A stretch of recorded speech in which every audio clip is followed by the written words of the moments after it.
Le free floating, c'est un service de location à la minute de véhicules et ce sont des véhicules qui ne dépendent d'aucune borne ni d'aucune station. Alors c'est le cas de cette voiture. Pour pouvoir la louer, j'ai téléchargé l'application du service, je me suis inscrite et ça m'a permis de voir autour de moi les voitures qui étaient disponibles.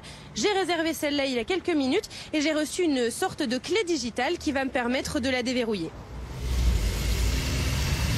3 services proposent actuellement ce type de location à Paris. Ce sont essentiellement des voitures électriques. On en compte 1400 dans la capitale.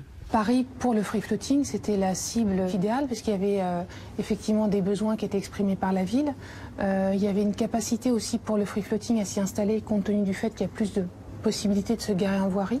Avant, Paris, pour retrouver une place en voirie, c'était un petit peu compliqué. Depuis quelques mois, ça devient plus facile. Pour chaque opérateur, le coût est d'environ 40 centimes la minute.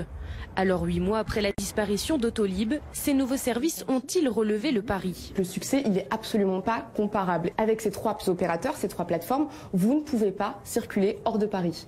Aucun des opérateurs ne couvre la banlieue et la proche banlieue. Or, l'intérêt, il est là. C'est très pratique pour quelqu'un qui habite en proche banlieue d'utiliser ces services.